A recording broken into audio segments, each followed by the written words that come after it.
¡Feliz Día de la Mujer! No quiero flores. Quiero empoderarme. ¿Cómo? Ponte en 4 y dame la Matrix de liderazgo. Prime, huye de ahí, hermano. Pero dejando de lado el meme y un poco lo que pasó con Elita Prime, me he dado cuenta de algo. Los fans de Transformers normalmente rechazamos siempre que hacen un nuevo líder.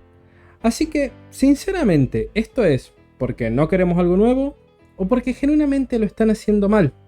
Así que, yo soy Joke y esto es ¿por qué es tan difícil reemplazar a Optimus Prime? Hablar de Transformers actualmente es hablar de una franquicia que parece sufrir horrores para reinventarse. Algo bastante irónico si tenemos en cuenta que todos sus personajes no venden la idea de que las transformaciones siempre son buenas. Pero dejando de lado los mambos filosóficos a los cuales ya los tengo muy acostumbrados en este canal, me di cuenta de algo. Independientemente de cómo se haga, para Transformers es absurdamente difícil cambiar a Optimus Prime. En Generación 1 se rechazó a Rodimus Prime. En Beast Wars, Optimus Primal no terminó de encajar del todo. Lo mismo pasó con Hot Shot en su momento, Bumblebee también lo intentó, y ahora tenemos a Elita Prime en Skybound, siendo otro ejemplo que divide al fandom. Así que hoy vamos a intentar responder una pregunta bastante simple. ¿Por qué pasa esto? Empecemos viendo, como se debe, a cada uno de los reemplazos de Optimus, arrancando por el que todos andan diciendo que no es digno y demás, Hot Rod alias Rodimus Prime. Este fue el primer intento de Hasbro por cambiar a Optimus Prime, y lo hizo con bombos y platillos, presentándolo en una película que, en su momento, fue el mayor punto de exposición de toda la franquicia, en parte claramente impulsados por la necesidad de vender nuevos juguetes, pero narrativamente hablando, también con la intención de explorar un nuevo personaje y de expandir la historia. Y si bien el propio Rodimus Prime es hoy un gran ejemplo de cómo un personaje rechazado por el fandom eventualmente puede ganarse a sus propios fans, es imposible negar que, en un principio y durante muchísimos años, fue considerado uno de los mayores errores de la franquicia, a tal punto de que la propia Hasbro tuvo que hacer capítulos especiales trayendo de vuelta a Optimus para que la herencia del legado se sintiera más correcta o directamente devolverlo al 100% y rectificar esto como un error al final de la generación 1. Y siendo francos, el problema de Rodimus Prime es bastante sencillo. Veníamos de 2 temporadas de generación 1 con más de 40 Autobots, y de las nadas nos presentan a uno salido de la nada, que encima lo primero que lo vemos hacer es fracasar en algo tan simple como una tacleada por sorpresa, y después tenemos que aceptar que él se convirtió en el nuevo protagonista de toda la franquicia. Esto literalmente se sintió como una traición para los fans. ¿Por qué no Ratchet? ¿Por qué no Wheeljack? ¿Por qué no Ironhide? ¿O Grimlock? ¿O Silverbolt? ¿O Jazz? ¿O quien sea? Había tantos personajes posibles que podrían haber sido elegidos para recibir un nuevo diseño y ser aceptados como el sucesor de Optimus Prime, que el hecho de que nos pusieran a un don nadie recién llegado hizo muy difícil acercarse a él con buenos ojos. Pero bueno, seguramente algún ejecutivo de Hasbro no le echó a la culpa a este problema tan obvio, sino a que la muerte de Optimus fue demasiado intensa como para aceptar rápidamente a un nuevo protagonista. Y si bien esa razón también tiene algo de peso, tuvimos así al segundo intento de darnos un nuevo líder, Optimus Primal, un nuevo líder, un nuevo protagonista, alguien completamente distinto en una serie completamente nueva y que no. Más de la mitad del público pensó que era literalmente Optimus Prime pero que se transformaba en un gorila. Y acá volvemos al problema. Optimus Primal tiene un nombre y una personalidad tan similares al primer Optimus que, más que un intento real de darnos un nuevo protagonista, se siente como una adaptación del mismo personaje al concepto de Transformers animales. Un concepto que eventualmente quedó atrás cuando llegaron los 2000.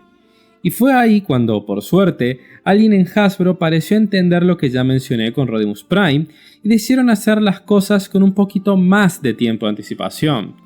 Esto es lo que yo considero literalmente el ejemplo más bestia de voy a preparar al público.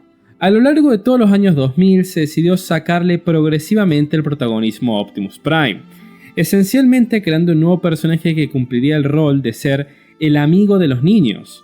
Originalmente se pensó en Bumblebee, pero dado los problemas de derechos de autor, primero fue Hotshot y luego, gracias a Michael Bay, después pudo ser Bumblebee. Y justamente este era un personaje que casi siempre ocupaba el rol del joven del equipo, el que tenía el mejor lazo con el protagonista humano de turno, desde los protagonistas de la trilogía de Unicron hasta Sally Sumdac o Sam. Y a lo largo de muchos momentos de la historia lo vamos a ir viendo madurar y aprender de Optimus, como si en algún momento fuera a tocarle recibir la antorcha. Esto se puede notar, por ejemplo, en cómo en Transformers 2, al morir Optimus, el Autobot con mayor tiempo en pantalla pasa a ser Bumblebee. Y obviamente en mi amadísima Transformers Prime, donde Bumblebee es quien mata a Megatron para luego recibir su propia serie como protagonista, convirtiéndose ahora sí en la nueva mascota de la franquicia, el nuevo líder Autobot y lógicamente el reemplazo perfecto para Optimus. Y aunque todo esto tiene lógica, ¿se acuerdan de lo que mencioné antes con varios Autobots cuando hablamos del error de Rodimus Prime? Bueno, acá tenemos exactamente el mismo problema. Sí, Bumblebee es muchísimo más querido dentro de la franquicia, eso no lo discute nadie, pero también es evidente que su rol natural fue el de ser, el amigo de los niños, no el líder militar que debe cargar con las decisiones más difíciles. Por eso mencioné antes a Ratchet o incluso a Grimlock. Si querés que los fans acepten a un nuevo líder, tenés que escribirle una verdadera historia de maduración, no alcanza con agarrar a uno que ya sea querido y listo. Y acá es donde llegamos a la actualidad. Luego del fracaso crítico que recibió Robots in Disguise 2015, alguien en Hasbro pareció darse cuenta de lo que vengo diciendo. Hacer un protagonista de Transformers capaz de reemplazar a Optimus no requiere solamente popularidad, sino que también requiere de buena escritura. Entonces buscaron en la larguísima lista de personajes olvidados en la franquicia y decidieron desempolvar a alguien que, en teoría, podía ser digno para el puesto. En War for Cybertron se decidió preparar, por así decirlo, el terreno para ver cómo reaccionaban los fans. Por eso, esta serie hace algo tan ridículo como separar el poder de la Matrix del liderazgo en dos fragmentos, la sabiduría por un lado y la fuerza por el otro, de forma que, mientras que Optimus siguiera llevando uno de estos fragmentos, el otro pudiera ir pasando temporalmente por otros personajes para ver a quién los fans aceptan mejor como un líder. Y ahí tuvimos el último intento de hacer a Bumblebee protagonista antes de pasar el foco a Elita One. Elita One es un personaje el cual estaba bastante olvidado. Su única aparición relevante en medios audiovisuales había sido como el interés romántico de Optimus en la primera generación. Así que acá tenían la oportunidad perfecta para imprimirle una nueva personalidad y hacer que el público se encariñara con ella. Nos presentaron a una mujer fuerte, empoderada, libre, independiente. Recuerden que estamos entre 2017 y 2020, donde podíamos decir feminazi, y lamentablemente era una realidad, que apoya a Optimus, pero al mismo tiempo ella debe cargar con decisiones aún más difíciles que las de un Prime, alguien que enfrenta lo peor de la guerra y que incluso corrige los errores nacidos de la ingenuidad de Optimus. Y es evidente que ella fue uno de los personajes con mejor aceptación dentro de esta continuidad, sobre todo considerando que ahí tuvimos al Optimus Prime con menos aura y presencia de toda la franquicia. Pero justamente ahí está el tema.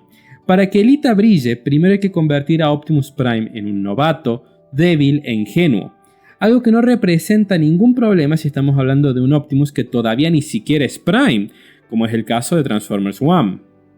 Escúchame y quiero que me pongas atención. ¿Estás oyendo? Soy mejor que tú. Pero que cuando llegamos a la actualidad y Skybound nos da a su nueva y para nada forzada por Hasbro, Elita Prime, ahí aparece enfrente el verdadero motivo por el cual buena parte del fandom la rechaza. Elita One en estos cómics tiene una personalidad que parece el reflejo más exagerado del Sentinel Prime del Bayverse. Una líder violenta, agresiva, que prioriza su raza por encima de todo y que quiere terminar la guerra para recuperar su paz y su mundo sea como sea, al punto de enfrentarse físicamente con Optimus para convencer a los Autobots de que su perspectiva, una la cual en otras continuidades es mucho más cercana a la lógica de los Decepticons, es la correcta. Y no solo que lo logra, sino que además nos restriegan en la cara cómo la Matrix de liderazgo la acepta porque ella es digna. El propio Optimus la acepta y por ende nosotros como fans también deberíamos aceptarlo, ya que Optimus lo dijo en la última película. Podría necesitar ayuda de una jefa que es mejor que yo en todo. Y sí, si alguien siente algo parecido a lo que sintieron los fans de los Thundercats cuando el Leono original les daba su bendición a esta nueva versión de sus personajes, es porque literalmente estamos viviendo el mismo fenómeno. El problema no es que quieran reemplazar a Optimus Prime y que los fans no acepten algo nuevo. El problema es que nos quieren meter a la fuerza algo hasta que lo aceptemos. Y quieren saber qué es lo peor, que los fans sí aceptamos a un sucesor de Optimus Prime. Para demostrarlo tenemos que volver, una vez más, al mejor producto de esta franquicia, mi amadísima Transformers Prime. Acá los guionistas decidieron darnos el mejor ejemplo de cómo hacer que los fans acepten al sucesor de un Prime. En esta serie, a la mitad de la segunda temporada se nos presenta a Smokescreen, un Autobot que para el espectador habitual de Transformers era básicamente un personaje de fondo, y que para el espectador nuevo simplemente una nueva cara por conocer, pero aquí le dan un trasfondo muy simple pero eficaz. Él Al principio no estaba emocionado viendo la espalda de un viejo bot en vez de patear escapes de Decepticon. Lo siento. Pero el Gran A resultó ser un gran maestro y un verdadero amigo. Y eso ya le da un peso muy importante. De la misma forma que Silverboard en Generación 1, este personaje viene con una crianza y una personalidad similares a las que alguna vez tuvo Ryan Pax. Además, nos muestran que es impulsivo, ingenuo, pero de muy buen corazón. Lo vemos ofrecerle una muleta a Bullhead. Lo vemos derrotar a Starscream con una estrategia improvisada y creer en algo casi tan infantil como lo es el destino. Y hasta ahí ya lograron que sea un personaje entrañable, querido, pero si quieres construir a un Prime, necesitas desarrollarlo, necesitas hacerlo madurar, necesitas tomar a ese chico que cree que la guerra es un juego y obligarlo a enfrentarse al fracaso. Necesitas que venga una veterana como Arcee y le ponga los puntos sobre las IES. Optimus, él tiene que oír esto. Tal vez te conviertas en un gran guerrero algún día. Y sinceramente espero que así sea. Pero la grandeza empieza y termina poniendo al equipo primero, no a tu puntuación personal. Y obviamente todo esto nos muestra ya con muchísima anticipación a un personaje que genuinamente nos hace querer verlo crecer. Nos hace querer verlo tomar decisiones más grandes. Y después de todo esto llega el sacrificio de Optimus. Uno que no tiene que ver directamente con el arco de Smokescreen, pero que sí nos da la última pieza necesaria para aceptarlo como sucesor. Él fue el único que volvió a intentar ayudar a Optimus. No fue Ratchet, no fue Arcee con Jack, fue Smokescreen. Y gracias a él, la Matrix de liderazgo no terminó en manos de Megatron. Y es por todo esto que cuando vemos a Optimus queriendo legarle la Matrix de liderazgo, todos sentimos que es lo correcto. No porque fue forzado, sino porque fue orgánico. Desde su presentación, su desarrollo, su afinidad con los fans y con el equipo, hasta el momento de sacrificio y su último esfuerzo, todo fue construido para que él fuera el sucesor de Optimus. Un sucesor que todavía tendría que aprender, sí, pero que como espectadores nosotros estábamos dispuestos a darle margen. Alguien que no necesitaba desde el primer día ser un líder estoico y sabio al cual ya estábamos acostumbrados, sino que podía ser joven e ingenuo, de buen corazón y que todavía debía mejorar mucho para hacerle honor al título de Prime. Pero Hasbro siguió empeñada en meternos a alguien por la fuerza, alguien que no necesariamente es un mal personaje, que incluso da lugar a muy buenas historias y que tal vez algún día pueda entender el verdadero peso de la consigna, que es que la libertad es un derecho de todos los seres sintientes. Pero, hasta ahora, sabemos que ni él ni ella son dignos de ser un Prime. ¿Estás seguro de que soy digno? Ni te lo imaginas. Si este video te gustó, te emocionó y quieres hacérmelo saber, te pido por favor que me dejes un me gusta o que te suscribas. Eso me ayuda muchísimo más de lo que crees. Y si quieres apoyarme en este pequeño proyecto o decidir los distintos temas de los cuales puedo hablar, puedes volverte miembro del canal aquí abajo. Muchísimas gracias y no te quito más tiempo.